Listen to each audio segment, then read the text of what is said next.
দেখো 9 অঙ্কটা class 8 শতকরার lesson কোষে দেখি 11 পেজ 112 9 দাগের অঙ্ক নতুনত্ব পাবে অঙ্কের মধ্যে 10% ছাড় দিচ্ছে একটা বই আর একটা 5% ছাড় দিচ্ছে বইটির ধার্য মূল্য আছে লেখা দাম মানে ওটা ধার্য মূল্য বলা হয় 200 টাকা বইটির বইটির দাম লেখা আছে কত সরাসরি কম ভাষা দিয়ে বইটির দাম চাকরি পরীক্ষার্থীরাও দেখবে বইটির দাম 200 টাকা 10% ছাড় এটা ক্লাস পরীক্ষার জন্য চাকরি পরীক্ষাটা এত সব লিখবে না 10% ছাড় অর্থাৎ এই লাইনটার অর্থ কি 10% ছাড় এই লাইনটার অর্থ ডিসকাস করতে হবে 100 টাকা দাম হলে এখন 90 টাকা ঠিক আছে 5% ছাড় মানে কি আগে 100 টাকা দাম পরে কত হয় 95 টাকা তাহলে 200 টাকা দাম হলে এখন দাম কত এখন দাম ডিরেক্ট দাম বেরোবে কোনো বিয়োগ করার দরকার নাই 200 ইন্টু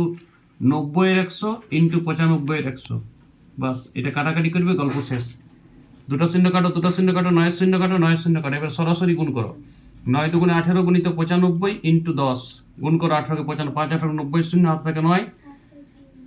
আর গুণটা করে ছাড়ো 18 কে 95 5 8 40 শূন্য হাতের 4 8 9 72 4 76 5 1 কে 5 9 1 কে 9 শূন্য 5 6 11 রে খাতার 9 কে 8 9 8 9 7 16 একে 17 171 তাহলে 171 10 বাই 10 তাহলে শূন্য শূন্য কেটে গেল বইটার দাম এখন হবে 171 টাকা অঙ্ক ডিরেক্ট উত্তর এইটা চাকরি পরীক্ষার্থীরা শুধু এইটুকু করবে চাকরি পরীক্ষার্থী শুধু এই গুণটা বাস এত ভাষা দেওয়ার দরকার নেই যারা চাকরি পরীক্ষার জন্য শতকরা লেসেনটা চাকরি পরীক্ষায় 5টা অঙ্ক দেয় প্রতিটা চাকরি পরীক্ষায় যদি 100 নম্বরের পরীক্ষা হয় এবং যদি 50টা অঙ্ক থাকে সেক্ষেত্রে 5টা শতকরা অঙ্ক থাকবে আর